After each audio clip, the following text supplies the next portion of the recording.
What's up, guys, and welcome to the FPL WildCats Live. Thank you for joining us tonight on this, well, for some of you it's a cooler evening now. Apparently it's raining in places, but it's still sweltering where I am. But thank you for joining us either way. We are here to talk Game Week 32. Before I hand over to Nim, though, do make sure to like the video and share it out on social media. Let's get as many people in here to talk FPL, and Nim, take it away. Yeah, thanks, Jay, and welcome everyone to the stream. We're a couple of game weeks into Project Restart now, and there's been some big highs and some big lows for a lot of people. So with that, it seems like a good time to kick off how we got on in Game Week 31 plus. And Jay, I believe you wildcarded, right? So how did that go, buddy? Do you want to kick us off? I wasn't ready for you to kick us off, but I can do. Catching you out, buddy. Exactly. I was like checking on stuff on the stream. You're like, go, Jay. So yeah, I did wildcard. I managed to get 73 points for the game week, but unfortunately that did see me drop about 8k in rank to 148,000. But it's a small drop, so it's not too worrying. And of course, the team is meant to be set up for at least 2 or 3 game weeks in mind.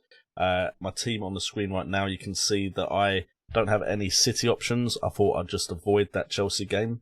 I suppose unless I had De Bruyne, I was probably right in avoiding that game. But I went with Son instead, and unfortunately he didn't get that goal, which was offside by a toe, and only got the assist. And then I went quite heavy with Man United, but I didn't put in Martial or Rashford. I put in Fernandes and Pogba.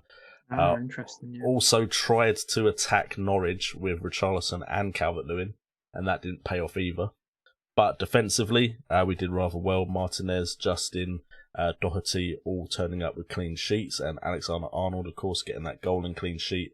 Salah getting 11 points as well, and Jimenez being Mr. Reliable, being assisted by Traore again. So it wasn't too bad a game week with 73 points. I was hoping to hit the ground running a bit better off my wildcard though, and now it's a matter of getting one of those Everton boys out for a punt of some sort. I was going to bring in Sarr, but then their performance over Game Week 31 didn't really impress me too much, Watford. And although I might still go that way, I have been looking at St. Maximin as a bit of a punt for a couple of game weeks, as well as, I've forgotten the other player I was looking at, but it was another punt of some sort, but I've completely forgotten who it is. Foden? So obviously, no, it wasn't Foden. Okay. Yeah, I was going to avoid City for this and game week as well as last game week. He's injured, isn't he? Is he back from injury? Is Foden injured? Yeah, that's why he didn't play in the last match. Foden? Yep. Did he not play? Oh, that's how little I paid attention to that game. Unfortunately, I got heat stroke on Thursday, so I didn't watch any games on Thursday. So, yeah, okay. I'm pretty... All I remember is my wife going, "Oh, Liverpool won the title." I was like, "What?" Checked my phone. Wow, Chelsea won 2-1. Just trying to guess who your punt could have been then. Yeah, I will figure it out and I will let you guys know because I've written it down somewhere. We'll be halfway through Brett's team and he'll shout out a name. Like, I will try and be polite and wait. So it was like a budget, like a mid-price midfielder. Yeah, it'd be someone around the same price as Maximin and Sarr. But yeah, I've completely forgotten who it is. Cool. I'm intrigued. Prepared. Okay. See, if Nim hadn't come to me first, I might have brought my list up and been a bit more ready. Oh, sorry, I just thought it'd be exciting for the peeps because of your wildcard, man, you know? Okay, then we'll head over to Brett. Go on, Brett, take it away, buddy. She'll never come back to me first. Was it Mason Mount? Brett's like, I'm not starting until I know. Now. He wants to know. Yeah, I'm on the website. What has Jay found? He doesn't want to tell me. I'm looking at like 6 million midfielders and below just to see if I can find out what your punt was. Poor week for me, unfortunately. Let me just get my team up. So I've not had a great 2 weeks really from the restart. I used the free hit in the previous week and I got 95, which was okay, but compared to a lot of people getting the 100 club, you know, it was still pretty underwhelming. This week, I considered 4 players for captaincy: Jimenez, Sadio Mane, Mo Salah, and Fernandes. I captained Fernandes, and he was the only one of the 4 that blanked. Just pretty inevitable, you know, 1 in 4 chance. I thought I was playing it safe going Fernandes because he hadn't blanked once since his debut in Game Week 25. So he wasn't explosive, but he was consistently delivering points. So I thought, you know what, play it safe, go for Mr. Consistent. And he played well in that game, but assisted the assister. And obviously in FPL, you don't get points for that. So, yeah, pretty frustrating. Yeah, the only positive really was having the 3 Wolves players, and they all returned. You know, Doherty, Traore, and Jimenez all did the business again both weeks. So feel good having those in my team now for the long term with the good fixtures coming up. Very disappointed with my strike force as well. With Calvert-Lewin against Norwich and Danny Ings at home to Arsenal, who were struggling defensively. You know, like when I didn't have Calvert-Lewin or Ings, thanks for breaking Ings, by the way. Yeah, no worries. He hasn't scored since I bought him. Really, Ings was broken for a while before we came back. Let's be fair. He was. That's when I bought him in like game week 25, and he just yeah. So thanks for breaking Ings. Broken him twice. Jeez. Yeah. I broke him in like game week 25. He blanked. I used a free hit to get him out. He gets 11 points because I used the free hit. Then he comes back against Arsenal and didn't have a shot on target when I. So all Southampton fans basically need to pay you to get rid of him again. Yeah, pretty much. If it makes you feel better, I had Ings for the exact same period you did. Did you free hit him out for the No, I just got rid of him completely. Okay, yeah. And yeah, DCL, you know, against Norwich, who looked shaky. I brought Calvert-Lewin in because he was doing the business for everyone, and I don't know. I'm not feeling it really. I don't know if he's going to do me the business or not. But yeah, 68 points. It was a small red arrow. You know, the captaincy blank. If I had got the captaincy right, I probably would have gone up a little bit in rank. But yeah, just another captaincy blank. So so yeah. How much did you say you got in points, buddy? 68. Oh, that's not bad. Not bad. Above average, at least. Okay, Kurt, how do you get on, buddy? Not the best. Yeah, We're struggled a sounding bit. really positive here tonight on stream. Well, I mean, ordinarily I'd take 54 points, but I was coming off, I think, albeit maybe a couple of, you know, potentially tripling up on Arsenal was a bit of a poor choice. But coming off a 103-point week game bench boost on game week 30 plus, so to get that and then go back into a 54 points wasn't good. Got the captaincy the wrong way around. Went Fernandes, vice captain was Rashford. Just one of those things. Thank Christ I brought in Rashford and Jimenez for my 2 free transfers. Got rid of Ings at the right time because he didn't score. And I can't remember who our striker was. Aguero. Aubameyang. And Aguero. I've still got Aubameyang. That's the big problem in my team is that I've wildcarded this week and I've still got Aubameyang. But my current thoughts are is that this is the worst Arsenal team that we've had in a very, very long time. I think personally Arsenal fans should have been lucky for what they had with Wenger. I think they're absolutely toilet at the moment. And the fact that Aubameyang hasn't scored yet sort of, you know, goes with that sort of thought. I think Arsenal are absolutely rubbish. They've got a massive summer ahead of them. It'll be interested to see what Arteta does with the team. So obviously, has he had a window yet? Was he in charge before January or was he No, after? he hasn't had a window. I don't think he's had a window. No. So, you know, he's not had full control over a window. He's not had control over any window yet. So you've got to reserve some judgment until he has a chance to get rid of the weaker players, get rid of probably the £2 million a week Mesut Ozil and whatever he is, and bring in some of his own players to see if he can fix it. But at the moment, the current crop they've got, I mean, players like David Luiz shouldn't be playing at top tier football anymore. But that's my rant on Arsenal over. My week was pants. That's why I'm taking out on Arsenal. There's a couple of good players in there. Your week was the equivalent, basically. Yeah, basically, yeah. The Leno injury was a bit of an annoying one because, albeit Aubameyang isn't, you know, on the best of form, Arsenal aren't in the best of form. There was a clean sheet there for Arsenal in that week. For us Martinez owners. Yeah, but I'd already used. I didn't want to use my wild card because I was tempted, but I looked at my team and thought I'm only going to change 2 players, so it'd be a waste of a wild card. So I've wild card this week. He's needless to say gone, but yeah, De Bruyne's in there. And he was a good choice. He's dead now. Needless to say, he's dead now. He's dead now. Anyone who watches our gaming stream will know that quote. Yeah, no, sort of a mixed reaction so far because I had such a good game week. I had 103 points, loads of green arrows, and then the next week it's loads of red arrows. So I've overhauled my team the second time in 3 game weeks with the wild card we had before the restart. So just got to hope I get back on track now. Oh, hopefully you do, buddy. Like you, I'd much rather be talking about my 117 points in Game Week 30 plus. if I have to talk to you about Game Week 31 plus, I guess I will.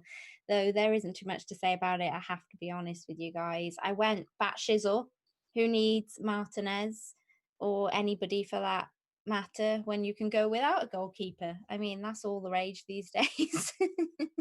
So I had, as you can see on screen, Rayner and Henderson. Obviously, Henderson couldn't play this week, so decided just to stick Rayner in there, not take the -8, which I was considering for Pope. So that's a bit annoying because I would have been sat here with an extra 2 points now. But there you are, you know, what can you do? Trent and Doherty did well in defence for most people. Lascelles with the late clean sheet wipeout wasn't much fun, to be honest. That was a bit annoying. Yeah, Bruno's captain, so cheers for that, Brett. Not really your fault. I mean, welcome. You had Aguero the week before and he did okay, so I can't moan you too much. He on didn't the do captaincy okay. thing. He didn't. 2 assists. It's 8 good, points, buddy. utterly rubbish. 2 assists is not what you're bringing Aguero for. 8 Don't go points, Aguero, double game game week, and go, I'll be happy with 2 assists. Look, you could have captained Rubbish. Aubameyang in that week and you'd be sat there looking at a lot less right now. Could have just captained saying. Kevin De Bruyne like any sensible person should have done. I could have gone with my Well, Mahrez. next time you do that so that when I captain Aguero, he gets something. Yeah, exactly. I got Salah for Grealish in a -4 move, so that was a plus, I guess.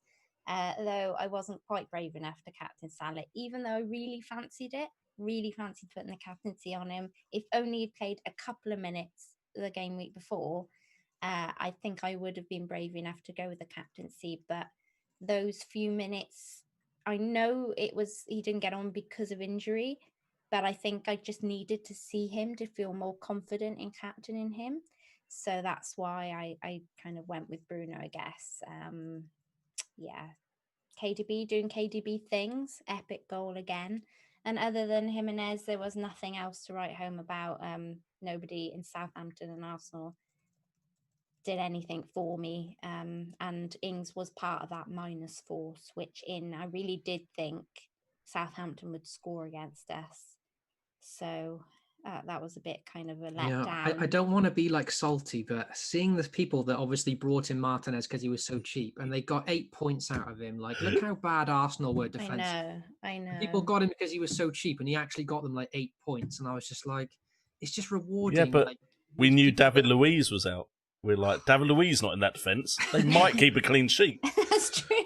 That is true. I don't know. It just that's just annoying. Can we just point out as well, just to go back onto Arsenal, that stinker of a performance, and a couple of days later, Arsenal said, "You know what, mate?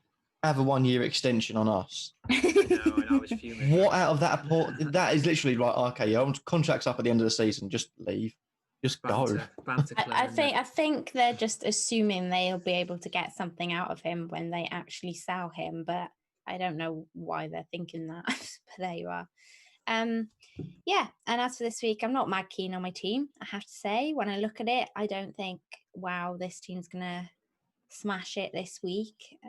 Usually the weeks I look at it and I think that they do badly, so I'm hoping it's reverse psychology this week, but I'm not really sure what to do about it, to be honest. I do have a free hit, but don't really fancy using that this week. I think there might just be too much cup rotation this week. Yeah, that's a bit of an issue. Yeah. So I could go all in on the players that I think are going to be brilliant because they've got great fixtures, but could easily end up half of them not playing because of the cup pretty much being played out in the middle of the Premier League.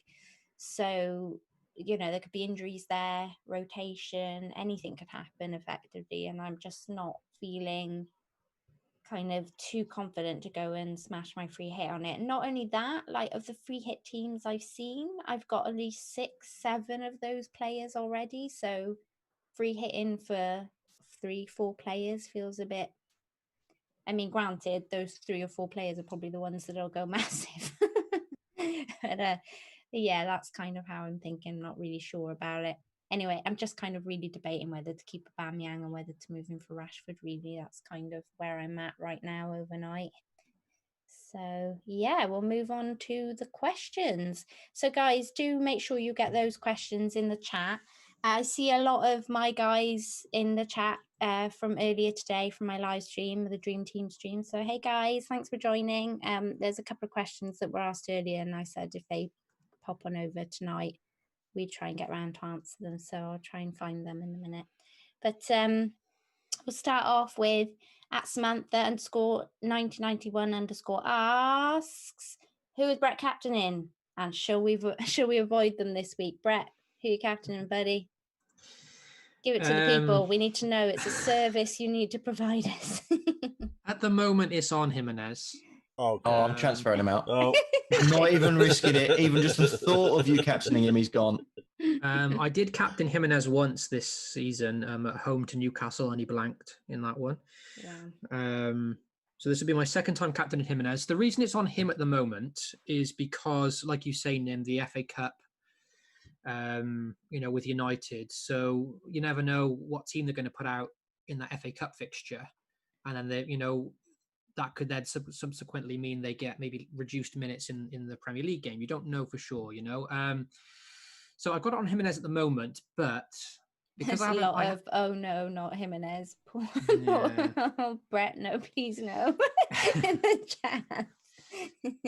However, because City and Liverpool are playing each other this week, it's a good week to, like, captaincy is going to be quite mixed. I think lots of people are going to captain different players, so therefore it's a good chance to take a bit more of a punt, maybe. I'm not saying that Rashford is a punt, because obviously Rashford's a quality player, but I've got 2 free transfers and I'm considering to bring Rashford in this week. Okay, I'll leave it another week then. If I do, yeah, it's good choice. I'll leave Aubameyang where he is for one more week. You're not selling Alba by any chance, are you? I haven't got Orban now, so I'm sure he'll do just fine. Yeah, so maybe Rashford, and I've got Fernandes too. So it's going to be either Jimenez or a United option, basically. Okay. But I haven't quite finalised that choice yet. Either way is going to be wrong, Oh, nobody. Come on, Kurt. Let's have a let's go champ. We need let's go champ. There we go. You've got this, Brett. You got this. Oh, okay. So actually, should we go around the room and see who everyone is captaining? So Jay, who are you captaining? Should have asked them first before I said mine. I was going to say, well, we can say who we were captaining and then who we're now considering. I mean, I was also on Raul Jimenez because it's one of the first games of the game week. You don't know what will happen in the FA Cup fixtures. There's always the chance of injuries. Just as the week goes on, it's a longer game week than we usually have. So I just felt like it was the safest option. But I have looked at Son as well with Sheffield United coming up. I just thought right now they don't look like they've come back from this period off and hit the ground running. They look pretty poor in comparison to what they were beforehand. I know Son's been pushed out left a bit because of Kane coming back, but still, if he had got that goal, it would have been a goal and an assist in the last game week. So I do like the idea of Son, and I think, like last game week, it's a game week where you can go for a bit of a differential captain because there is no real standout that I think the large majority will go for. So I think Jimenez will be a popular option. I think the Manchester United boys will be popular. But I think you could also take a risk going elsewhere, and Son would be my risk. Cool. Yeah, I put Son as my radar pick actually because he's woefully under brought in this week, considering the situation. That's the thing. If he does well, it's going to really help you. But it's just whether he does. Mm-hmm. And what about yourself, Kurt? Who are you captaining? Well, here's where the problems lie for me, is that it's currently on Aubameyang. Even though I don't want him in my team. And that's purely because I look at the last 2 fixtures and see, right, well, Arsenal beat Southampton 2-0. And they sort of, without sort of seeing the whole 90 minutes of it, it looks as if it was comfortable enough. But in the week before that, Norwich at home were thumped 3-0 by Southampton.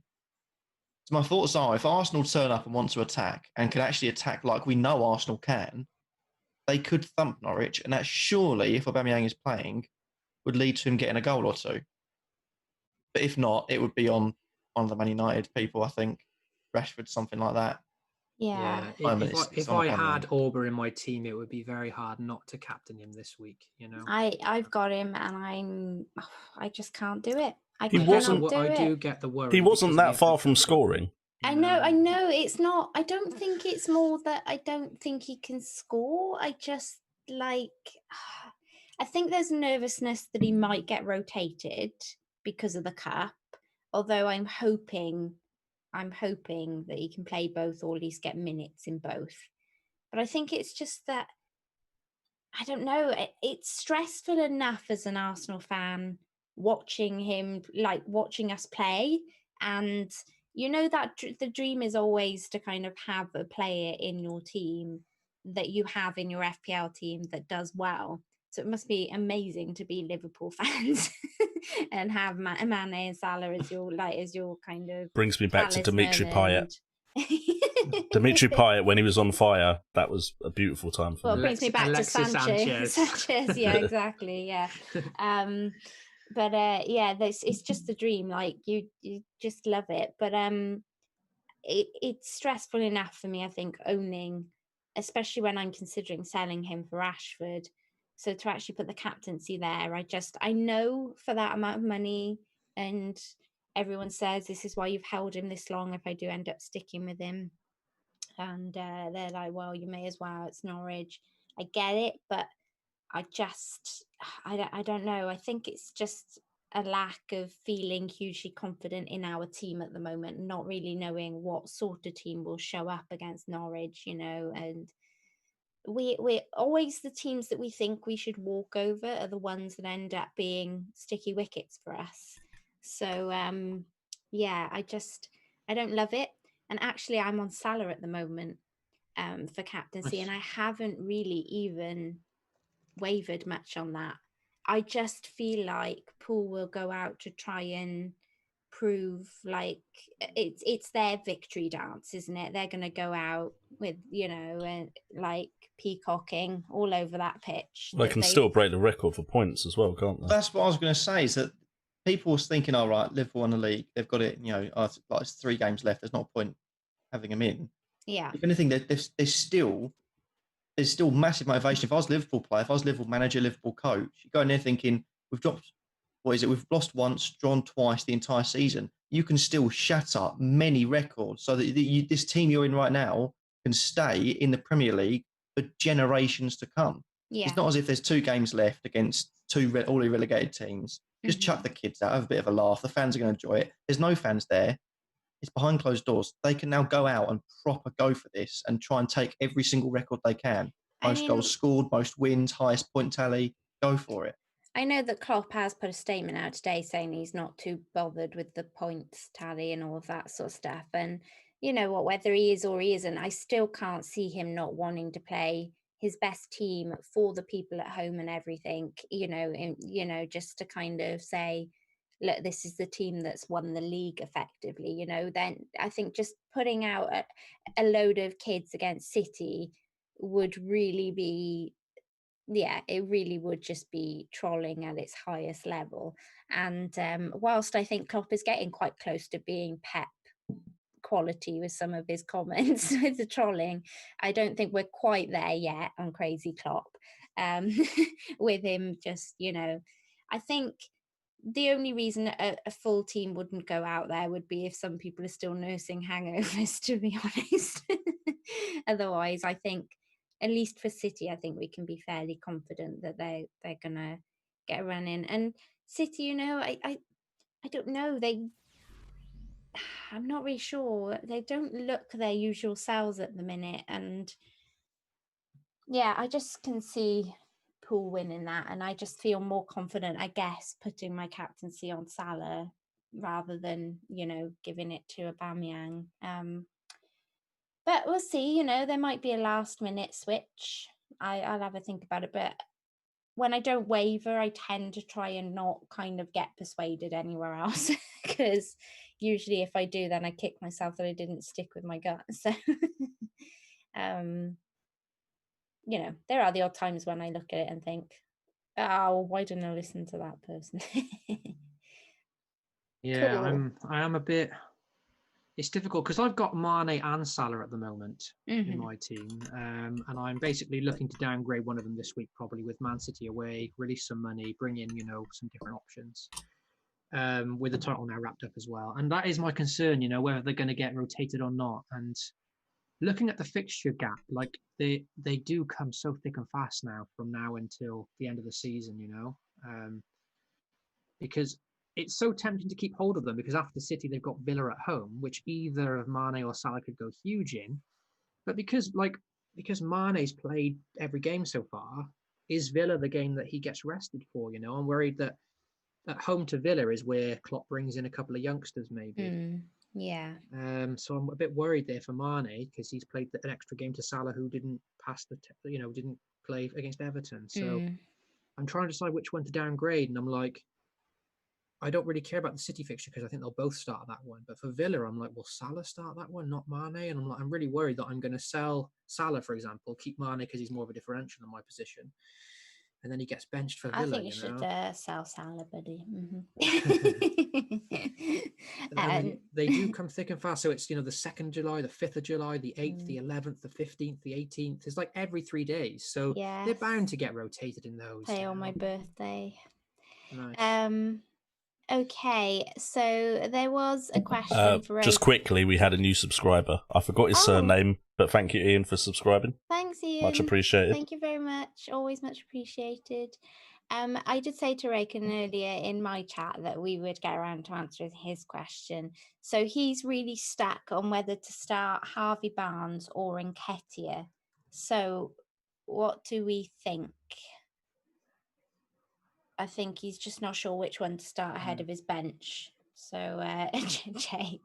I think Jay's I'd have to go Nketiah for that one. I'd have to, just because it's at home to Norwich. It's the fixture. What's he doing? Avoiding the question or something? Yeah, basically. Pretty much. Although, like, when Nketiah did that, I was like, my nonna's on the phone. Nonna's ringing for the dream team. She's saying, why you take me out of your team? Because we sold him this week. Dodgy stuff. But yeah. I think focus was with you, Brett. He said Nketiah. I suppose Kurt is going to say, no, Arsenal, don't go there.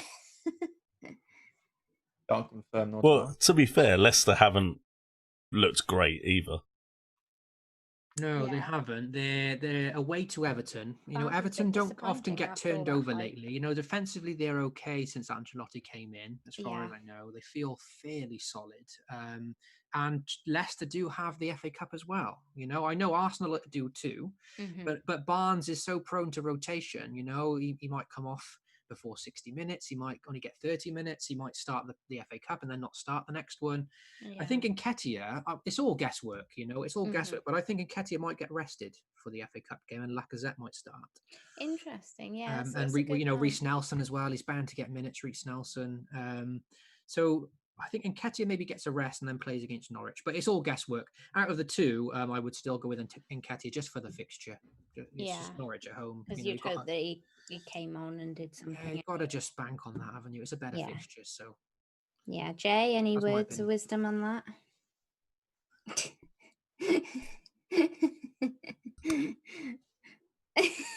I'd go Nketiah. Oh, he's on the phone. He's cheaper. And I feel like they're both going to be rotated. And who's in form at the moment? Nketiah is the one that seems to have a lot of trust from his manager right now as well. And yeah, just that Leicester side don't really fill me with much confidence right now with the way they're going forward, which is a surprise because before the break, they seem to be a great team to go towards. But until I see a performance from them that reignites that faith, as much as it pains me to say, I'd go for the Arsenal forward. Don't it's fine as long as we're wearing banana, we'll be fine. So if you can ring them up and find out what kit they're wearing, then you can find out whether or not we're going to win. Okay, cool. So at FPL Nashville would like to know, are the Chelsea attack worth investing in? Pulisic in particular after 2 goals in 2, or is the threat of rotation making it hard to avoid for him now? So what do we think, guys? What are our thoughts on Pulisic? We got him in the dream team earlier. Yeah, he's the only Chelsea option I would be looking at the moment. It's easy to say that because he scored in consecutive game weeks now. Yep. I've been very surprised that Tammy hasn't been starting, I've got to say. Bit shocked on that. Not too. I think Giroud did do well before the break. It's easy to forget that, but and he's just been a bit more more experienced, maybe a bit more reliable, trustworthy at the moment for Lampard. But there's always issues there with Tammy coming in or Giroud playing, so I wouldn't go there because you never know with those two. But Pulisic, it's a good chance for him now at these last couple of fixtures to kind of prove himself after a bit of a stop-start season. They've got great fixtures. And I think, his competition with Hudson-Odoi is like Hudson-Odoi's not really fit at the moment, I don't think. Yeah. So that bodes well for Pulisic. So I think he's a decent punt, below 7 million. If you're happy with the rest of your team and you've got room to punt on someone, then I like him, I think so. It's kind of one of those ones that'll go either way, won't it? Because he hasn't played a full match since game week 16, I think, until recently.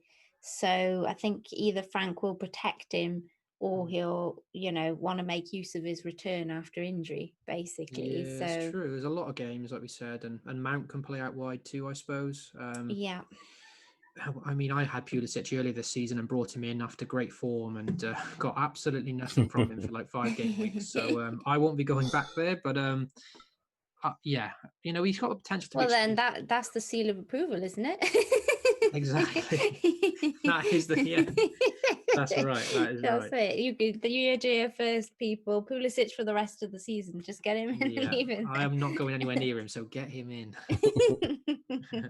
Sorry, buddy. Oh, look. Hey, next season, I've seen people in the chat that are saying you're going to win the whole thing, Brett. Next season, it's yours. I wish. That'd be epic. And Ezzo says they've got FA Cup too, it's true. Yeah. Yeah, it's difficult with this FA Cup fixtures on the weekend. So we had somebody say that they are free hitting and who is the number 1 captain choice for the week. Brian said Harry Kane, surely. Interesting.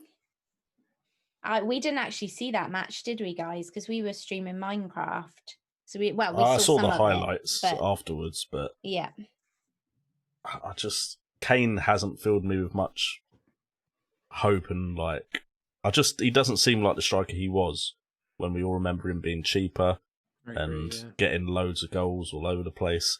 He just doesn't seem that player anymore to me. Yes, he will still score goals, but I think the big appeal to him before was it was often he was getting 2 goals or a goal and an assist. And 1 goal for a player of his price, when you've got Raul Jimenez who will also get 1 goal for a cheaper price, just if you've got him in your side, of course it's a good punt for that game week, but I wouldn't be bringing him in. Yeah, that's the problem with Kane this season, really. And I had him earlier this season, and it's not that he can't get goals; it's that, like you said, players of a cheaper price are keeping up with him every week. He's not. You pay the money because he can get hat tricks and braces, and he just the one set season he got like 4 or 5 hat tricks. He hasn't shown that kind of explosive power this season, and that's why, as good of a player as he can be, he's just not value for money. He's not a good investment of your money when cheaper players are matching him. So cool. Okay, at Ray Mysterio _84 says, brilliant as always, guys. Current team is McCarthy, TAA, Bolly, Holgate, Salah, KDB, Bruno, Martial, Son, Jimenez, and DCL, with Mason, Robinson, Soyuncu, Button on the bench.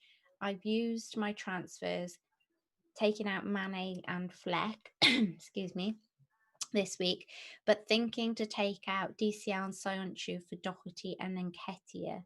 Thoughts on my ideas with the fixtures from 33 onwards, and what changes would you all possibly make to my team? He has the bench boost left. Much love as always. A bit of a long one there. Did you say he's already used 2 transfers? Yeah, well, yes, it looks like it. I've used my transfers, taken out Mane and Fleck. So he's I mean- obviously thinking of taking a hit in order to basically for the rest of the season. I mean, the team sounds good to me, just off the top. Like, Hmm. there's a lot of players there that I think a lot of us own. Or if not own, we've got coverage of that side somewhere else. Yeah. So I wouldn't say there's necessarily any mad rush to change that for this game week anyway. You've got time. It doesn't need to be changed like before game week 32 starts, in my opinion. Yeah, I mean, I'm not seeing any massive fires there. I mean, McCarthy's a bit come day, go day. Trent's fine. Bolly's fine. McCarthy's a Holgate's bench fine. player. Like, the players that... It seems like his bench players are just bench players, and he's got... Well, no, his McCarthy favourite isn't 11. because he's got Button. Oh, okay. Um, But do you really want to be transferring a goalkeeper yeah, exactly. this That's what I point in the mean. It's season? come day, go day. Trent is fine. Bolly's fine. Holgate's, you know. I mean, get Salah's Martinez, of good. course, but... Bruno, That Martial. midfield is fire. Yeah, Salah, Son. KDB, Bruno, Yeah. Bruno, Marshall, and Son. Yeah, it's great, isn't it? I don't know. I don't know if it's worth the extra hit. I can see why he's doing it, obviously, to get Doherty in for the fixture. But I don't know, because you've gotta have them do something and then do a bit extra more, haven't you, with that hit? I'd be tempted to leave it at that. Yeah, team looks think. solid. You know, he's already got Bolly as well for this week. Yeah. So Yeah. Basically, the only thing that will word on change that, is if Kurt? Doherty scores. If Doherty scores or gets an assist, Yeah. then of course it would be the right move. Mhm. How confident are you that's going to happen? I think you just gotta go with your gut on that one. Like, yeah, this week. I didn't have the gut call that any keeper would do enough to reward me back my extra 4 points.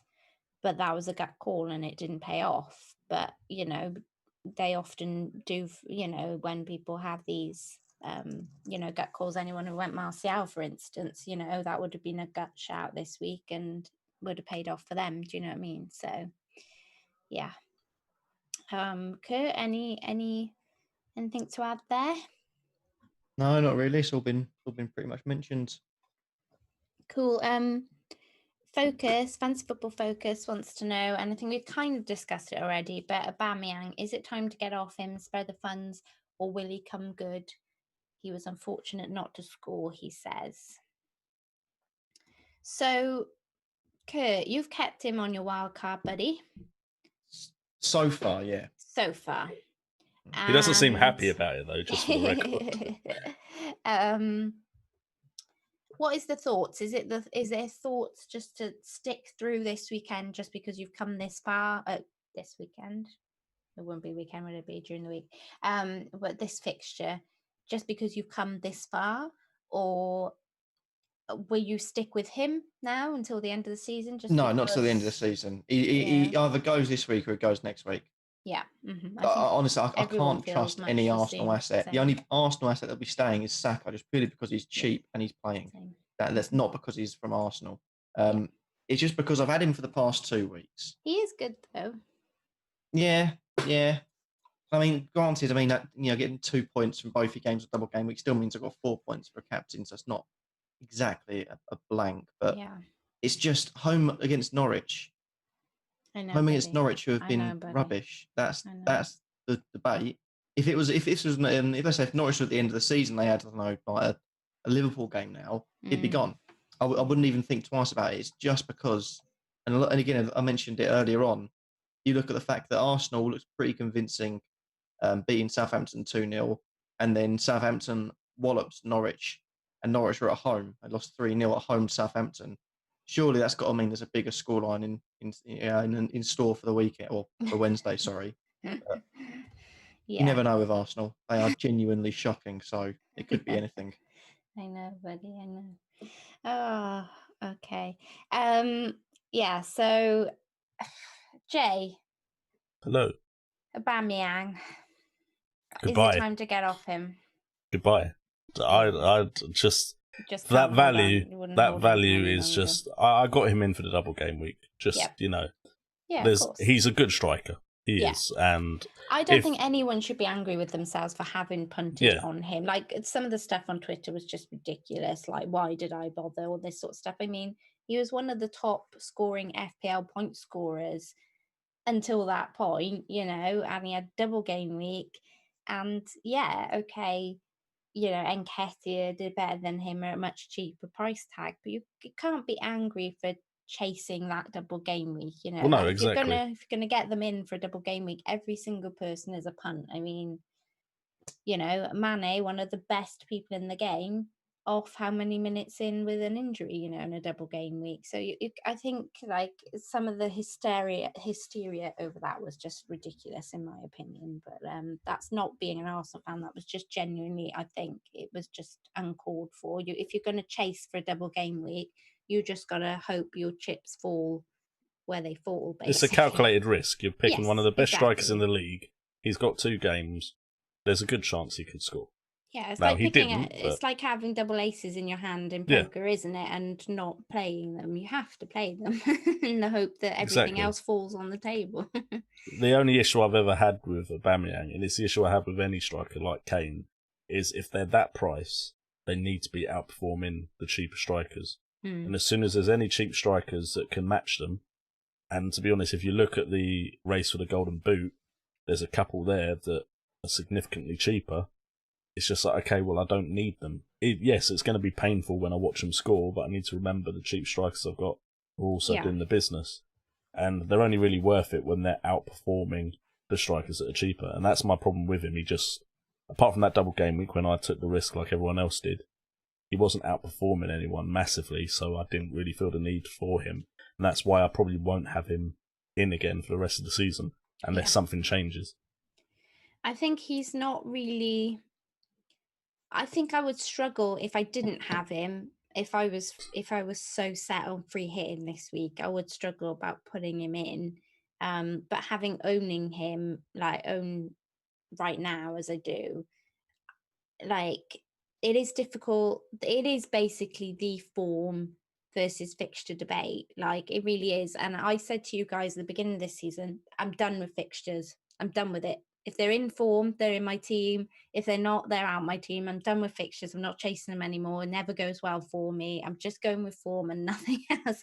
And here I am considering keeping Aubameyang out of form for a fixture and not getting Rashford, who is banging form, with a half decent fixture. So slightly annoyed at myself about that. But if he stays this week, he's definitely gone as soon as that match is finished for sure. I mean, I don't think even the only thing could change would be a Rashford blank, I think, and Aubameyang putting a hat trick in the back of the net. I might reconsider, but it would take something that epic to happen for me to change my mind.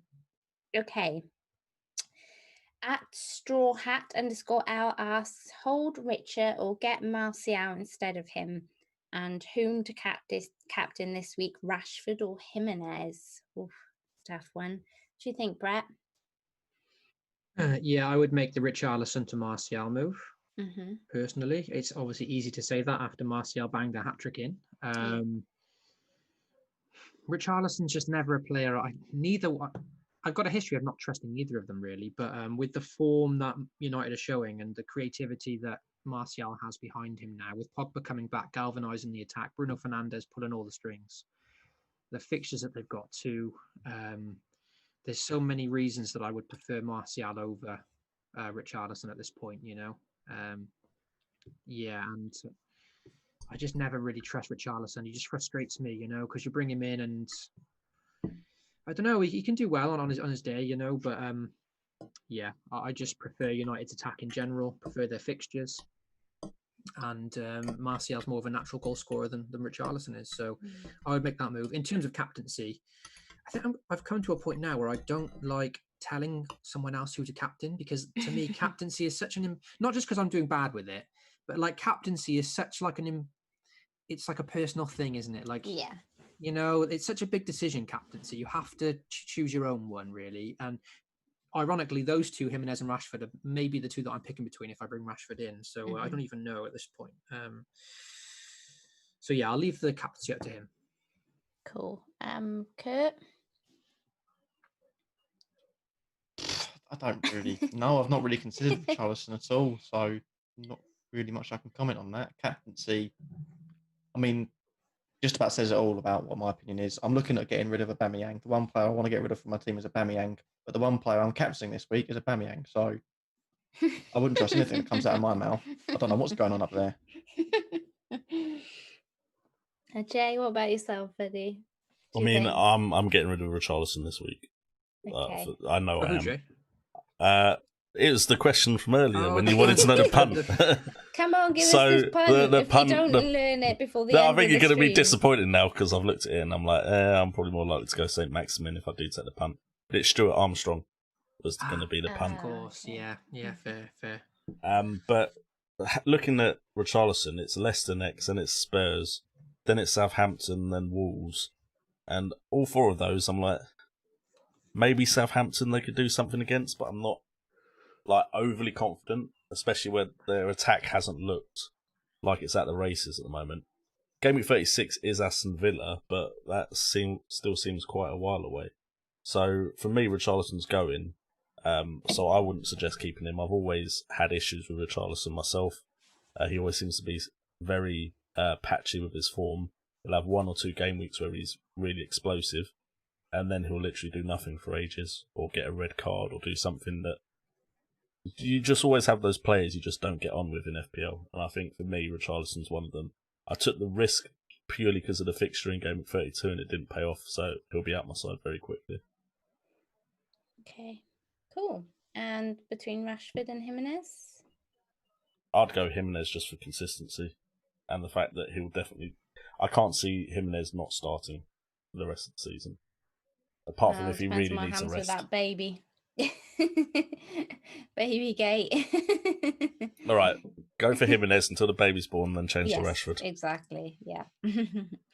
Okay, at FPL_JRF regular says, hey Wildcats, Leicester have really gone off the boil, but considering they generally start slow and have a decent-ish run from 33 plus to 35 plus, is it worth keeping their assets, Vardy and Barnes, till then?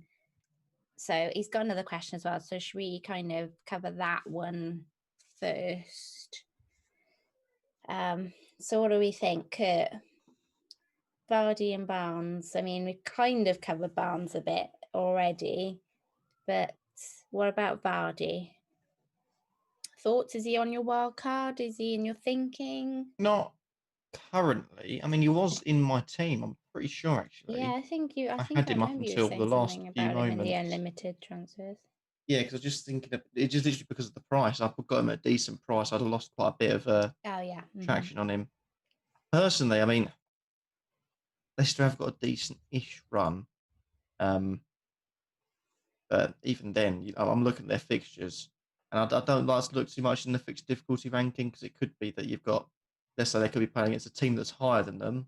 They could have half their team out injured or suspended, but 4 out of their next 7 games are rated 4. Sheffield United at home is a tough game.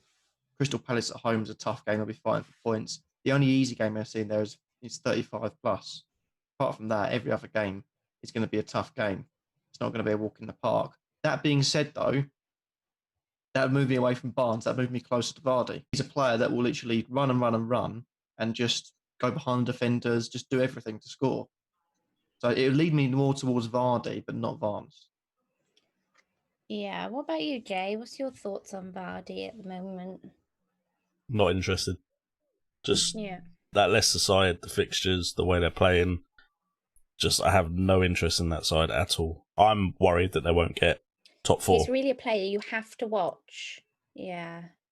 I feel like he's one of these players, if you can catch him just before he's about to go on that purple patch, he's gold to have in your team. Like, literally, I remember getting on him, earlier on in the season before he went, batshit all crazy. Yeah, he turned my season around pretty much. Yeah, pretty much.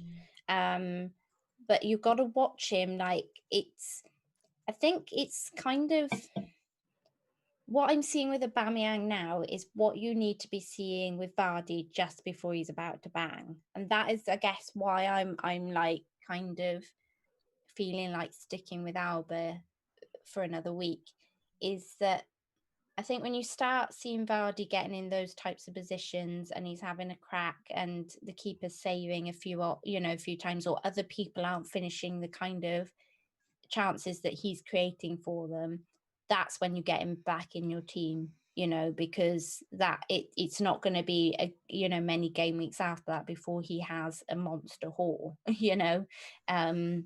And I haven't seen that much in these last 2 matches yet, so I just don't know if he's quite ready. The thing I found with Vardy is he's a player that can completely perform differently from his underlying stats. If you look at his underlying stats, his stats don't look bad compared to all the other strikers in the league. When you watch the games, and there was a period before when he was literally having maybe 1 or 2 chances, but he was just being super clinical with them, that he's a player that is, I'd say, a form player. If you're watching him and you think he's in form, then you need to get him in quickly. And if you're watching him and you think he's not performing, then his underlying stats are almost like a trap to lure you in to bringing him in. And he just doesn't look on form at the moment for me. Yeah, no, I agree. I wonder if do you think the whole like clean, like Rebecca Vardy thing has had any kind of influence? I know we're getting onto dodgy grounds here, but I do feel like, I know we had the Babygate thing, but I wonder if that's kind of caused a lot of thought process behind the scenes as well, maybe taking his focus away from his football more than any other season and stuff as well. What do we think on that? Let's get right into the news. I'm pretty sure after that all happened, he like banged in a hat trick. Yeah. And then like his wife tweeted it's ... and then because the accusation was it's ... Rebecca Vardy. Yeah. And so she tweeted it's ... Jamie Vardy, like after he scored like a hat trick. So he responded quite well to that. But since the baby thing, obviously that's I just think that's a bit coincidence. I don't think Vardy's not the sort of person that shows that much. He's the sort of character that, I don't know, he thrives off like stuff like that. He doesn't really care. I thought, like I said in the last stream, it's only been 2 games, but I think he will miss the fans being there because he loves to rile up the fans and stuff like that. He loves the S-housery that I talked about before. Like he loves getting up for the game, and he's the kind of player that always gives stick to the away fans or that kind of thing. But yeah, like Jay said, one, he's 33 as well. He's no spring chicken. There's a lot of games coming up. He might get a bit tired. The fixtures aren't great. Leicester aren't playing well. Rashford's younger, in better form, better fixtures, better players behind him at the moment because Maddison maybe isn't playing that well. Of course, Vardy can do well on his day. He might score away to Arsenal. He'll chip in with a few goals before the end of the season, Vardy, no doubt. But we've got to be careful with our transfers now. If I was making a transfer, I'd go Rashford over Vardy just to save a headache, because you can just keep them for the next 7-8 game weeks. Stay patient, and over that run, I would imagine Rashford scores a few more points. But Vardy's always a good option. Like he was a must-have earlier this season. He was like 50% owned or something. Like everyone had him. He was scoring every game week. But I know. Yeah. Unless he puts a run together. Then. I'm going to stop you there, Brett. And just before we continue on with JRF, Jay might want to mention. Okay, I thought you were going to do it. You seem like you're on the way to it. I was just waiting for a gap. But thank you to Daraj. I haven't seen him in a while. my man. my man. €10 super chat. Thank you so much. Oh, what a legend. I haven't seen him for a while, actually. Has he been on Twitter much? I don't think he's been. I think he's just back now. I think he's been around last few days, last week or so. So he does have a question for us, which I suppose we should get to. We can go back to JRF. We got Dominic Calvert-Lewin, Alonso and Doucouré, hold or sell. And he says, cheers and thank you all. Oh, no, thank you, buddy. So, Nim, you take it away, because you dropped me in it right at the beginning of the stream. So thanks, buddy. DCL always looks good price point. I think there is a question later on coming up on whether to hold or not. difficult to go any lower than DCL at that price point. Alonso, ooh, I did think he was kind of almost hard to ignore just before the break, wasn't he? He was kind of, I did my wild card just before the break, and I almost had him in that wild card. And these days, I think if you're looking at Chelsea, it looks more like Aspilicueta is more more the Chelsea defender to go for. Seems more nailed on and seems more attacking and things. And last one was Doucouré. I'd get off of Doucouré. We had Fox in the Box FM, didn't we, on during the break, and he was just saying that Watford there's something wrong there. You know, behind closed doors. So I'm not really sure Doucouré is worth kind of holding on to, but they'd be, you know, I'm not sure about Alonso. I think I'd sell Doucouré. I'd probably consider selling Alonso just because he's hugely expensive and you can get, there are better assets out there for his price tag. And DCL might be another game week or two, wait and see for me. What about you guys? Well, I'd have to say Dominic Calvert-Lewin for me is one that you could move out if you don't have other fires to put out. Yeah. But otherwise, he's cheap striker. You can hold on to him for a few more game weeks, see what he can do for you. Alonso, too expensive for the fact that he's not really nailed on. Mm-hmm. And I've actually considered Doucouré as a different way into that Watford side because at some point they're going to have to start performing. And I'm trying to predict where I think which teams will fight and get out of relegation and which teams will get relegated. My money's on Bournemouth and West Ham to go down, as much as I'd rather not say West Ham in there. And I feel like Watford have enough in their team that as long as they get their act together and start performing, they could make sure of their safety. And I think Doucouré has played a bit more advanced under Pearson. So I'd not. It does, if there's gonna be a goal, it's kind of you tend to see it around Doucouré, Sarr. But I'd say wait on them because the next two games I'm not too fond for Watford. I think it's maybe the end of their season running that I'm looking at Watford. If he's got him though, does he sell him? That's the question. I'd probably keep because he's not that expensive, is he? I'm assuming. Yeah. I'd say Alonso is the one that I'd be getting rid of first because that gives you more options. Yeah. What about you, Brett? What are you thinking? Personally, I would keep Alonso. I don't think we're helping him much here. They come to us for differing opinions. Yes. We offer different opinions. Yes. It's not just. I'm assuming that he's already got Trent, and maybe he's thinking to sell Alonso to get Doherty. Maybe because it's hard to imagine he's got all three unless he's gone really big at the back. I can understand the thought there. If he was transferring Alonso for Doherty, then I could see the reasoning because Doherty has been so consistent at the moment and the fixtures are great. But Alonso, if you've already got him in your team, he's a great differential. Chelsea got some great fixtures coming up. He can, get a 15-pointer on his day. No, he owns Doherty already. He's saying. So who were you considering selling him for, DD? That's a stacked defence. Yeah, and he's especially got Sace as well. At a time like this where a lot of us have gone cheap in defence, apart from maybe Trent and Doherty. Like, my other three defenders are all under 5 mil. So that's an expensive defence. So Alonso, West Ham, Watford, Palace, Sheffield United, Norwich in the next 5, he's only 3.7% owned. So I like him as a differential because he can be explosive. I would just sell Doucouré probably. Only because Doucouré is 5.6 million, it's just in that bracket where you have to play him every week really at 5.6 because I don't want to bench a 5.6 midfielder all the time, So I don't know. Like I love Doucouré as a player, but for me he's just like an annoying. He's got price. Maguire as well. Wow. Bloody hell! So you've got like 5. What's your team value? I want to know what his team value is. Maybe and stuff. It's not maybe a bad just strategy. take Alonso out and put like Wan-Bissaka in or something. To be fair, Maguire could have had a goal, but it was disallowed for that push. So Maguire's not a bad shout either.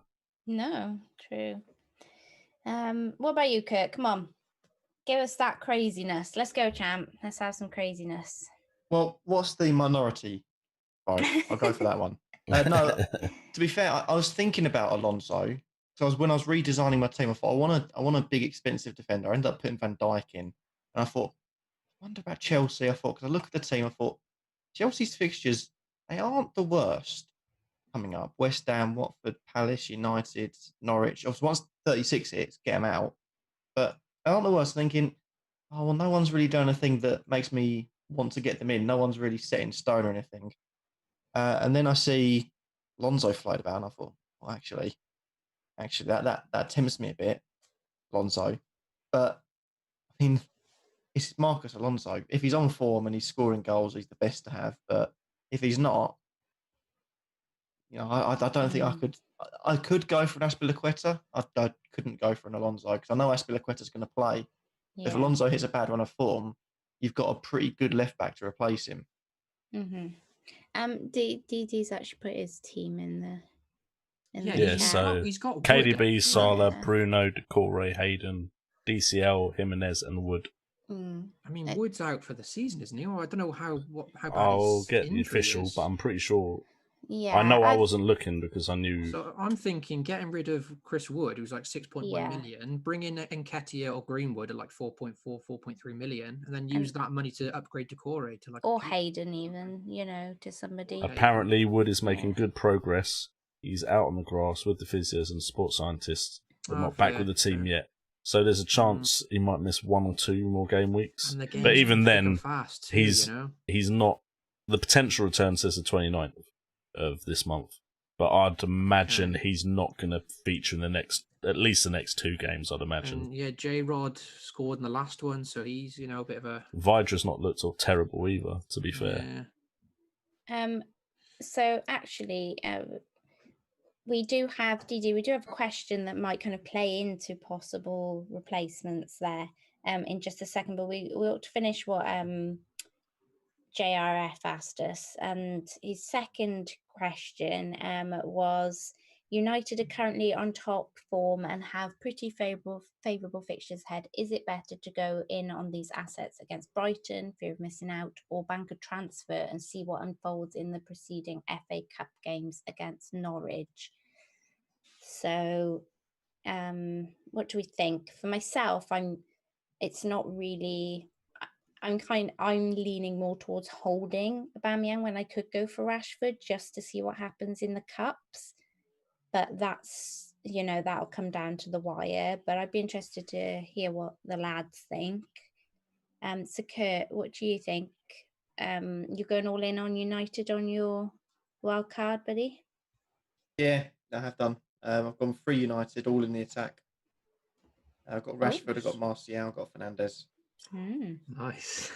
Well, I was tempted to get De Gea. I've ended up going Edison because I feel like... I was going to say, you bigged him up so much 2 game weeks ago, and we're about 1-1 at the moment. He's had 1 shocker and 1 brilliant game. So De Gea will always have shockers because De Gea is a very, very overrated keeper. But currently, I think Man United's defence is, it's not the best. But if you've got Maguire in there that's organising everything, De Gea loves to make a flamboyant save to get his name in the papers as the world's best. Just make sure if you're a defender, as long as Man United don't let the attackers try and shoot at the near post, they're not going to score. De Gea only lets goals in his near post. He stands at the far post to try and make the saves look more dramatic and misses them all the time.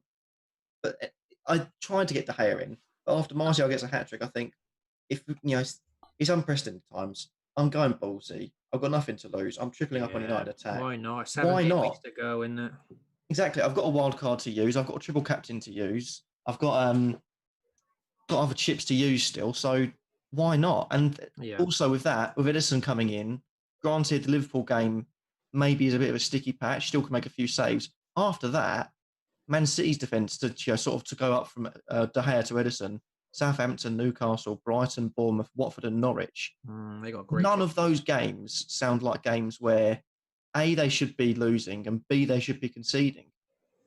So I'm thinking if he's going to go Man United, he plays as well. Yeah, exactly. And if anything, the keeper isn't going to get dropped. It's the only position that shouldn't really be getting knackered after 90 minutes, unless he is a proper fat bastard. Excuse my French.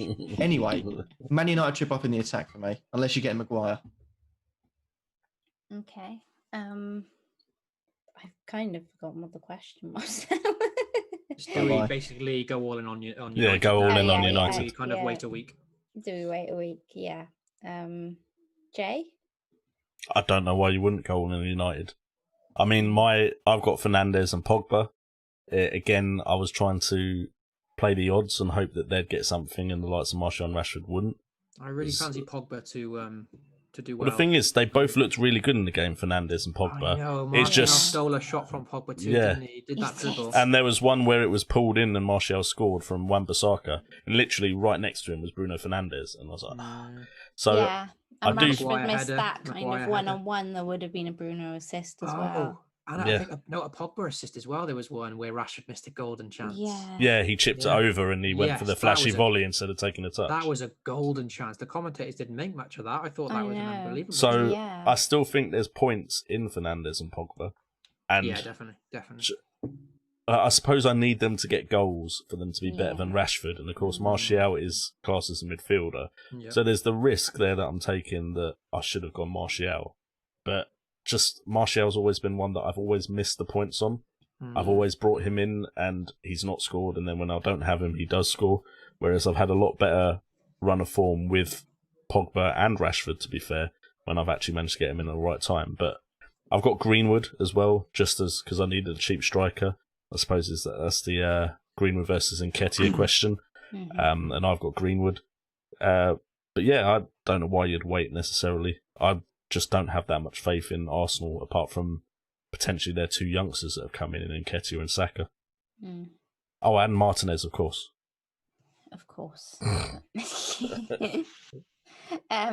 Okay, so this one might help you out, DD. At Blaze Attack says, where is the thinking on DCL? A -1 for Baps against Norwich is Morata numbers of lousy. Is there any better pick for cheaper? Please don't say Ayu. I mean, why not Ayu? But yeah, so if you're thinking for options for Wood, this one might help you out. Should I kick off? I mean, we've kind of talked about the Nketiah Greenwood thing to free up some cash. Both rotation. What do you think on Giroud as a possible option? Because he's cheap as chips, isn't he? And he seems to be playing at the minute. Could he take Wood's place? Isn't he like 6'1" or something? Crikey, like that, like really ridiculously cheap. Yeah, I really like Giroud as a player. I always love Giroud. Like even at Arsenal, I think he's so underrated. I just, again, I just worry that, in this season running now with lots of games coming, 6.6 he is. Giroud's like 32, 33, is he now? He can't start every 3 days, So Abraham's bound to come in for a couple of them. And I think because Werner's coming in, Lampard will want Abraham to, have a chance to prove himself as well. There's bound to be rotation there, So it's just a bit too much of a worry for me, the rotation there, So we're looking for a striker to replace. So I did think about. I'm not going to like myself for saying this, just so you guys know. But he looks as if he's a starter, and he looks to be kind of making a bit of a name for himself. But I was going to say Mopé at Brighton. Why don't you like him then? He had nothing but good things to say about Arsenal. Yeah, well, that's precisely it. I didn't quite much have a problem with what actually happened on the pitch. And he's a streamer as well. We should get him on. But what he said, well, bring him on and I'll have a word with him. Oh, that would make for good viewing. I'll have a little something to say to him. Yeah, maybe you should learn some humility after, missing that penalty kick, but maybe we should move on. He's a possible option in FPL at least. At Calvert-Lewin's price of 6.5, just looking at the options there, there's not many that jump out really, but for me, Pukki's the same price. Oh God, Pukki. Pukki, I mean, you know, Are we going to get one more Pookie at that penalty price, before he's the end still of the highest season? point scorer. They've got decent fixtures and they do need goals to stay up. So he's one option. Obviously Jota, but he's getting subbed. You know, I love Jota's fixtures. He can explode at any time, I'm a but he's bit getting subbed. disappointed actually. The last couple of matches, I did have the Jimenez Jota double up before the break, and it's just a bit like that seems a bit overkill now. I think that does seem overkill. To see, it feels a bit like he's kind of I dropped off think a cliff. I'm hoping he's slow on the uptake, and I think the breaks completely killed off Jota as an option. I think he was hitting his form, and I think when he hits his form, he's a brilliant player to have. But I think the break has just completely curtailed that, and I don't think he's going to find it before the season's over, unfortunately. Yeah. With United, it's tricky because obviously we're all looking at, you know, potential triple ups like with the defenders and Martial, Rashford. I do like Greenwood as an option at 4.3 because, like I said, this and at the end of the season is a chance for young players to be bedded in a little bit. And granted, they're going for top 4, but you know, Solskjaer obviously trusts Greenwood. He threw him in the last game, and I think he might start quite a few of these on out wide. So for 4.3 million, he's such a talent. Like, he's cheap enough to bench then, so he's a bench player. You can upgrade someone else. And when they do have the really favourable fixtures, you know, like in home games, for example. So United's home games, Bournemouth at home in 33. You know, you could start a Greenwood in that one. Villa away, if he starts there, could easily get a goal. Southampton at home. So as a budget striker, Greenwood, who, you know, he could get a good run in the team in this last couple of weeks. And same with Nketiah. So if you want to go budget, go Greenwood or Nketiah really, and use the money elsewhere. Use the money elsewhere rather than wasting 6.5. If you don't want to risk on Pookie or Jota, go right down to those two. They're talents. They're going to play, and they're cheap enough to bench, and you can upgrade someone else. That's what. Okay, and I know we kind of touched on DCL earlier, but on Blade's question, he's asking, you know, does he hold DCL? Basically, are we suggesting that DCL is worth shifting on for him to one of these cheaper options, or are we saying stick maybe a bit longer and then? I don't think. I mean, if you're not doing it to upgrade to someone bigger, then you don't need to downgrade DCL this week to a cheaper one. Yeah. If you're going lower than DCL, keep him this week. You know, the only reason I would get rid of DCL is because I'm thinking to upgrade him to Rashford if I can make the money. You know, in terms of players cheaper than him, there's no one that you need to go to this week. I would suggest going to Ings, but there's a lot of chat that he will get benched this week, which does worry me a lot. Yeah, he's 7.1 as well. So what I would say about DCL is he's one of those strikers that never actually looks like he should be scoring as many goals as he does. No. Like, you watch him, and I watched him in the last game, and he had some chances. One, he blazed wide. One was a header that he should have done better with. And when he does score, sometimes he manages to somehow fumble it in or tumble it in, or however he gets it in the back of the net. And despite all that, he has had a good record of scoring this season. So I can completely understand why people might want to move him on when you actually watch him in a game, because I've watched him plenty of times. Tough one to watch. Yes, it's very tough to watch. That's the thing. I before this season, I never rated DCL. He just didn't look like a natural goal scorer for me. And then he started scoring, and I was like, well, I'm not going to get Calvert-Lewin in, don't rate him, whatever, you know. And then he just kept on scoring and scoring. I was sort of like, great, I'm going to have to buy this guy now. You know, and I got him now, and I'm just like, I'm not feeling it really. He's one of those, just, it's so easy not to feel it when you watch him play. And then you've got other players where you watch him going, yep, he looks really good, just unlucky this game. And then they go a couple of games and you're like, why haven't they scored yet? So it's a weird one, but I would say DCL can have a little bit more time. I tell you what, though, with with Liverpool having won the league, you might see a bit more Origi towards the end of the season. So if he can find his shooting boots, he could be an option just for that price tag. With them good fixtures. I think one of the major issues we have is we get even less time to react now and less news beforehand. So before, you'd sometimes get a good idea that Origi was going to play and you could take a punt on him. Are we really going to get those opportunities with some players like that now, when literally you might hear about like Man City or Liverpool's team news after the deadline's already happened? And it's like, we can't really act on it now. So I think it's going to be difficult in that regard for us that have often kept up with the team news. to actually make those kind of calls that we would usually make. Yeah. Okay, do we have any more questions in the chat, Brett, before we go to Jeff's corner, buddy? Yeah, well, obviously we've gone into the chat questions quite later than usual, so we've got a build-up of loads of them, but obviously we're running quite late now. So why don't, if I put a timer on, should I have 1 minute per question? And we'll Yeah, bomb cool. through Why the not? Let's do it. questions. I'm just going to Let's throw it out try there anyway. to you, Let's and try. I've got a timer on, all right? Yeah. So I'll give a shout. So we got Ezo asking questions, Simon the Bomb. We got Wait, has Kurt got Rory. his sound effects ready for this? Yeah, he's always got them ready. We've got Najib, we've got Brian asking something, Max, Mark Byrne, FPL 7764. So yeah, thanks for all the question, guys. We'll try and guys, Notorious Nerd as well. So right, we'll bomb through as many as we can. Okay, so ready? Let's go, Chen. Let's do a minute per question. All right. So the first one is from Ezo. Is Trent Alexander-Arnold the only Liverpool asset? Is that fine just to have him for now? No.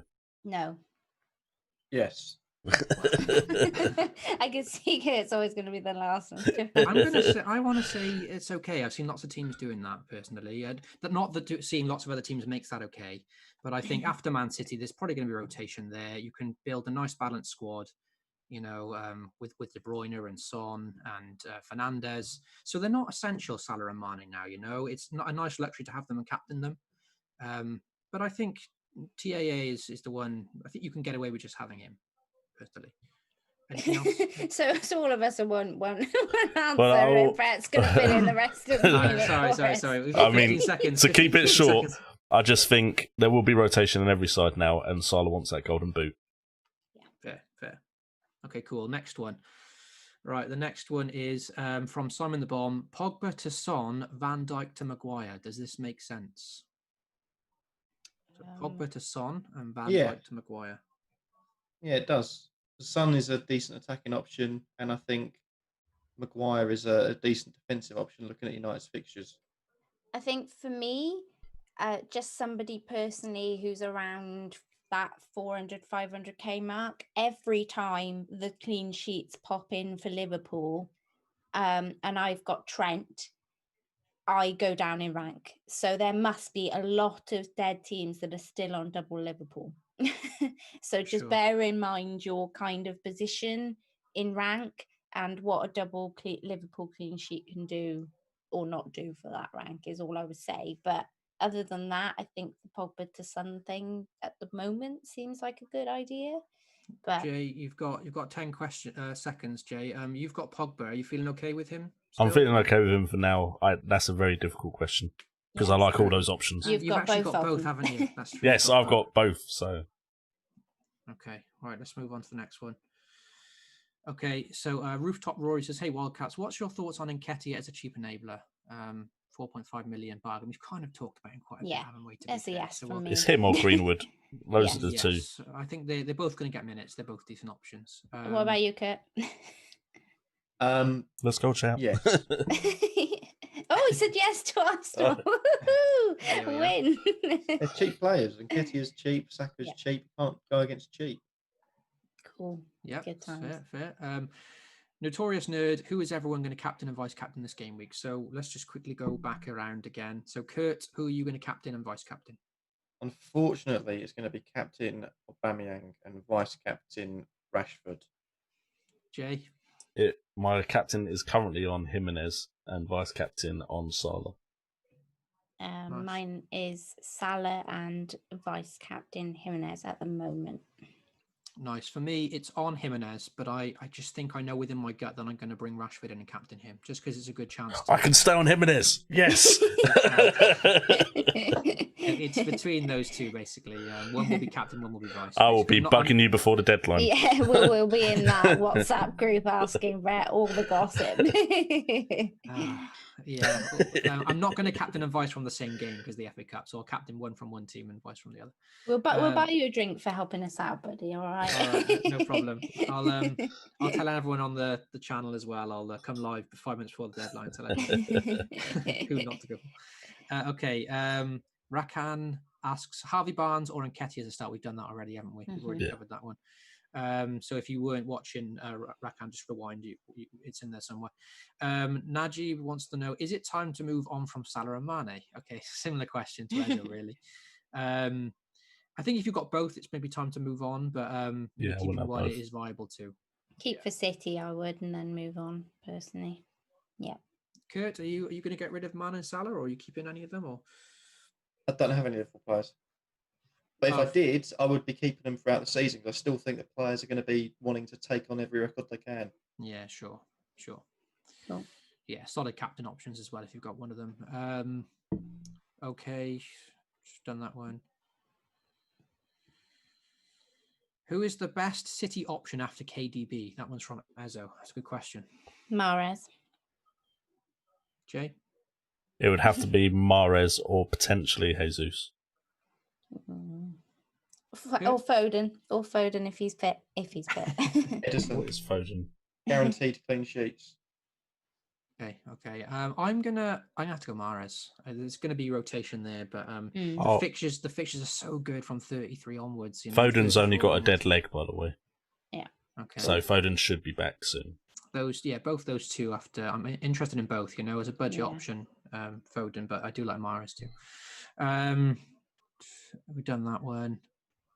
Okay, FPL 7764 says, "Are Sheffield United finished for the season? Are we done with them now?" I think we should go to Kurt for that one. I think he'd love to answer this one. Being silly. You've only got 45 seconds, though, Kurt. I think they are. I think their fixtures are trash. I think they haven't been playing too well. They've pretty much settled in the league. I don't think it's worth going for any of them. Yeah, Spurs, Burnley, Wolves, Chelsea, Leicester, next 5. I would avoid now. We had fun with them while it lasted. Says me, still sat here with Norwood, Lundstrom, and Henderson. I've got 3. Really? Oh, Yes. Sorry. Because we don't have got 3 wildcards, hits. remember, thanks, Jay. Oh, you don't have wildcards? Oh, sorry, I forgot. Oh, my bad. My bad. Yeah. So, no, Sheffield United are not finished, damn it. They're going to come back and finish strong. And Lundstrom is going to be Lord Lundstrom again. I'm going to say they are are all going to regret selling him. Yeah, I wish, because I got 3 of them. I'm going to quickly say I think they're pretty much done, except for maybe Henderson in goal. I would like to transfer him in an ideal world, but he'll probably end up getting a clean sheet or 2 and getting some saves anyway. So Egan's back. Hopefully O'Connell comes back soon, and they can still grind out a few results. So I'm okay with Henderson, but the rest, probably time to move on now. Okay, Ezo says, when to use the free hit or triple captain from now? You've got your free hit, haven't you, Nim? So what have you got a week in mind that you're going to go for it? So next week on paper looks pretty good. I am a bit of a sucker for a chip in the last game week. Always have been. Yeah. A free hit is a bit stressful on the last game week. I'm not going to lie to you guys, because it means trying to kind of get that late team news and all that sort of stuff. On the same hand, it can be brilliant, because if you're sat there already having made your transfers, but you're on a free hit in the last game week and you suddenly hear a bit of last minute team news, you can make a quick Jimmy Pokery, and it's not going to matter. You're not going to have to take an extra hit or whatever for a certain player, but you've got to be glued to the screen that day. 10 seconds. Literally wait for it. So yeah, possibly next week, if not probably the last game week. Yeah, I like the free hit on the final week. City at home to Norwich. Just load up on those players. Jay and Kurt, really quickly then. I was going to say, I actually have a plan for that. Game week 34. Oh, nice. It's got to be game week 34. You're looking at loading up on the big teams. You've got a couple of cheaper players playing. Chelsea away against Palace, easy points for Chelsea. Arsenal against Leicester, avoid Arsenal players apart from the cheap ones. City at home to Newcastle, good, clean sheet, could attack well. Liverpool away to Brighton, they'll demolish them. Spurs away to a really struggling Bournemouth, they'll wipe the floor of them. And Aston Villa host Man United, Man United will wipe the floor of them. Yeah. Game week 34 is a massive one for it. Do you think all those players are still going to be playing, though, Kurt? That's the question. Man United are chasing... My concern is, will they all be on the beach by then? Man United are still chasing something. Spurs are still chasing something. Liverpool still chasing something. Chelsea is still chasing something, confirming something. end of the day, they get goal bonuses we and just stuff. play So it by ear, don't we? We've With our gone 2 free minutes hit. on this one. that's because Nin took friggin' a minute and a half on our answer. I haven't said Not my anything. fault. Stop complaining, Kurt. Oh yeah, Jay's got a free hit. It is a good question, though. It's good. Jay, anything to add? 33 or 34. Yeah, I like that. I like that idea. 34 is good. It just depends how different your team's going to be from what your team already is, because you might already have triple Man United and That's all that. why I didn't do it this week. Yeah, And Yeah, just exactly. just to gang up on Nim with Kurt, 38, they're more likely to be on the beach than 33 and 34. Well, I don't know. I think they like a big flourish at the end of the season. I just realised that. I have got Hazard in the last game week. I think it was like 2 or 3 38 is always a years goal ago, fest. and I gained back like 40 points on my mini league rival and ended up winning the league because of going all in on the last game week. So it. I'm not saying it's not a good profitable. tactic. I'm just saying the argument of they might be on the beach. He's not saying it's not a good tactic. He's saying it's a shocking tactic. Right, this is horrendous quickfire now. Yeah. 3 minutes. Focus said add quickfires to the next stream, and now we've just completely demolished the quickfire round in one question. Okay, we'll quickly move on then. So Brian Ewell says, is Trent the set and forget captain for the rest of the season after Man City? Which, I mean, he hasn't had much luck with captaincy, I don't think. But okay. 14 points last week, so consistent, one of the highest point scorers this year. Is he set and forget captain option? No, just because I can't avoid attacking threat personally. Like attack actual like midfielders and forwards. I just can't. Yeah. Jay? Ballsy move. I can't argue with the logic, but I don't think I'll be doing it. Kurt? Pretty much what Jay said. I think we all agree with Jay there, unless you think something different. And that's how you do quickfire. Yeah. It would be harsh for me to recommend it, and I know I wouldn't do it myself, so I'd have to say no. But yeah, I can see the logic because he's just been so consistent. Providing he starts every game, then you could rack up the points that way. Yeah. Okay. Max Hensel.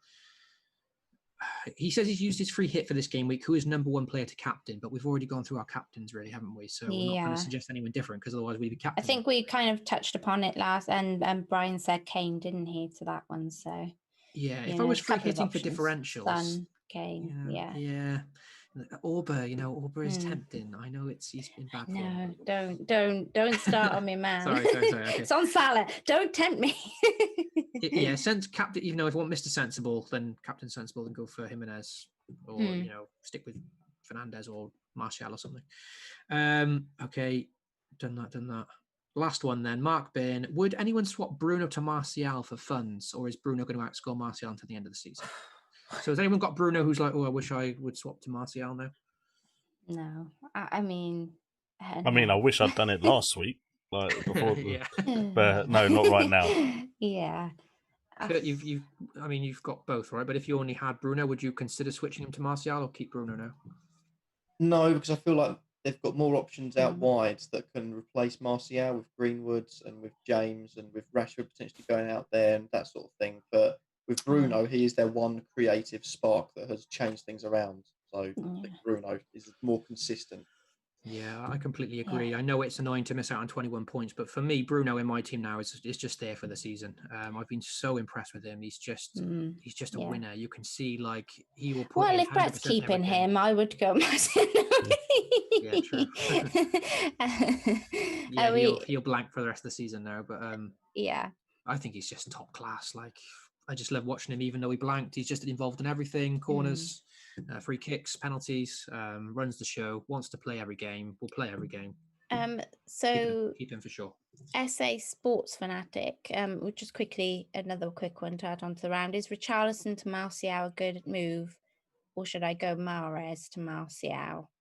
I think we kind of answered that earlier, didn't we? Was Richarlison? Yeah, go Richarlison to Martial. Yeah, keep Mahrez. Yeah, keep Mahrez. Yeah, and Rooftop Rory. No, I completely agree. Trent is definitely more like a midfielder, so I didn't mean it quite like that. I just mean I can't look past kind of other attackers, I guess, and like forwards mainly.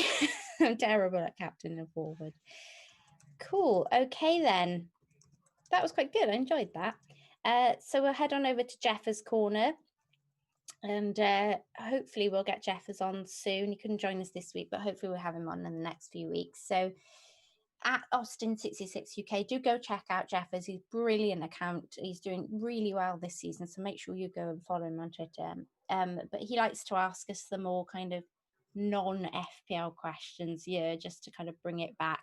And he says, which video game would you choose to be part of if all aspects were real life? So for those of you who don't know, we have a gaming channel over on Twitch where we play some console games once a week. So you should head on over. Hopefully somebody will stick the link in the chat for us. Head on over there. Make sure you follow us on Twitch and have a laugh for us playing some games, because we have a good laugh at doing that.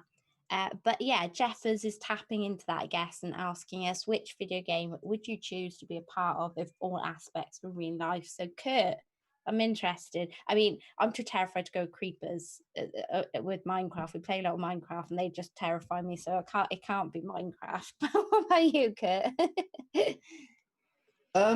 Probably from a horrific, sadistic point of view, Grand Theft Auto.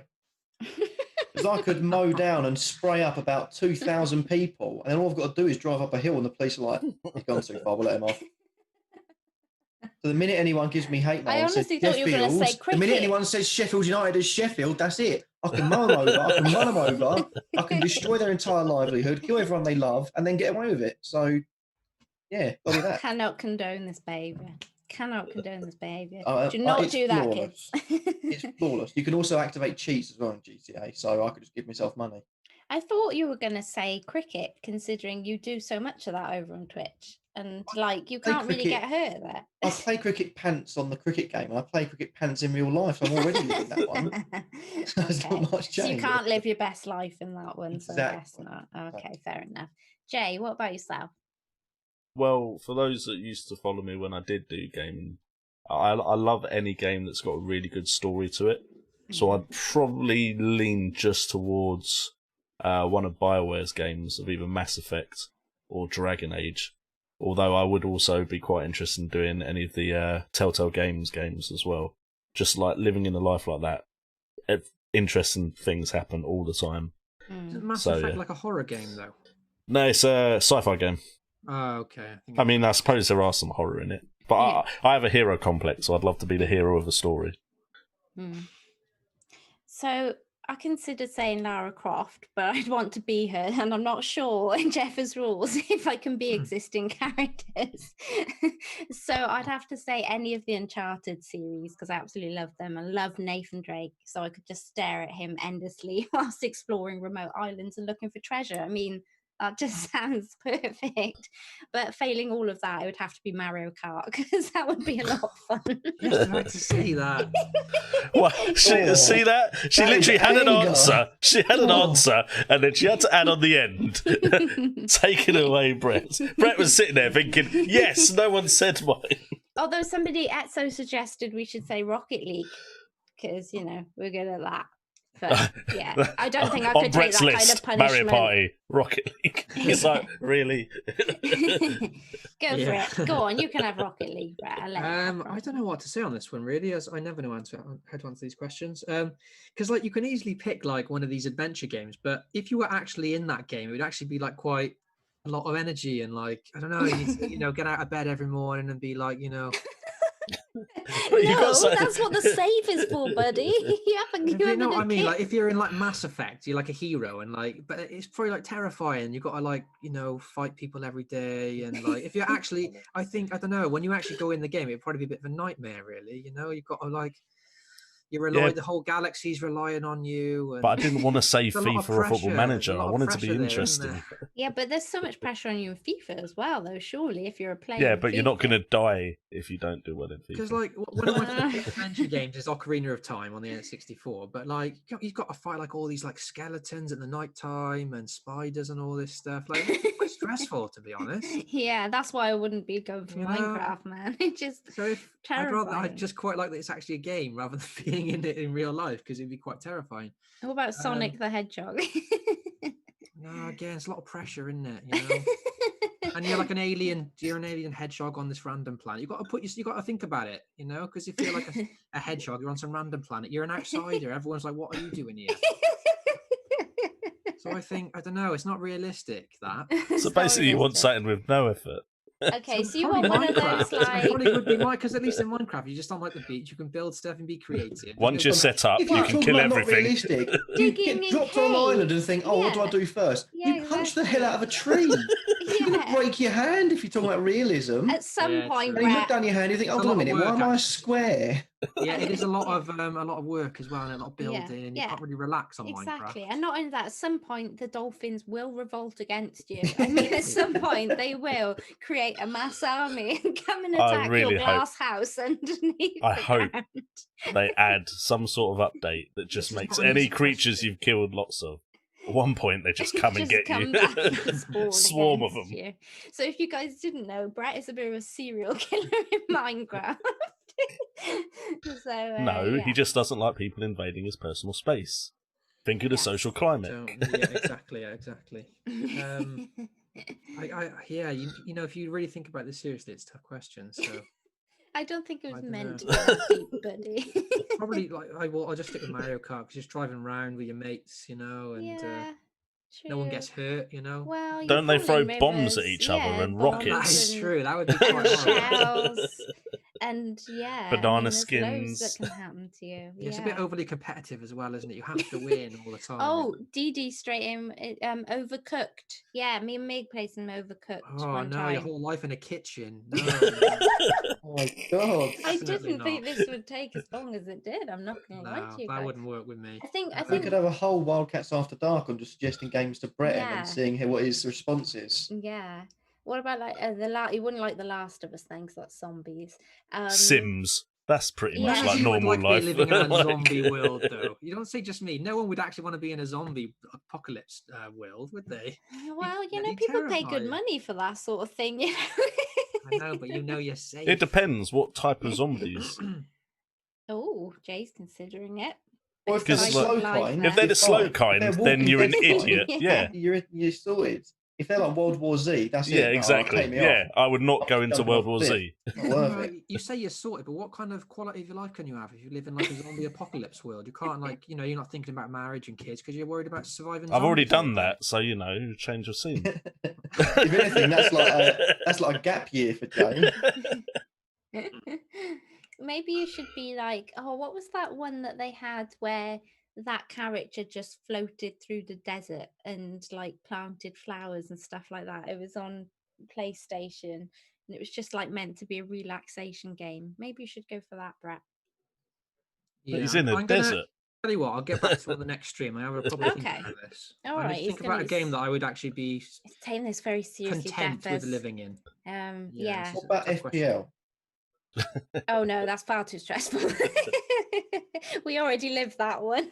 We are Yeah, that is, one. yeah, that's true. Yeah, We we're already live in that one. embodied in that. one Zombies already. don't seem so bad now, do they, mate? Yeah, exactly. Come over to the The house. zombie teams, bloody zombie teams beating me probably. Yeah, that's true. Oh, that seems like a really great place to end up the stream. So I'll pass over to you, Jay, to wrap up. Okay, thank you guys so much for joining us. Again, a great stream. So thank you for all of your questions. Do make sure to, of course, hit that like button and also subscribe if you want to know when we're next going live, as well as following us on Twitter, where we will update you with when our next streams are. We also now have a Twitch channel, and we just recently hit 50 followers on that. So make sure to go and 51, check. I think. It is 51 now, yes. And so make sure to go check us out on that. We are streaming all sorts of games like Minecraft, FIFA. We played some quiz games as well. So come on over, check us out over there. And with that being said, thank you for joining us, and we'll catch you for the next one.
them.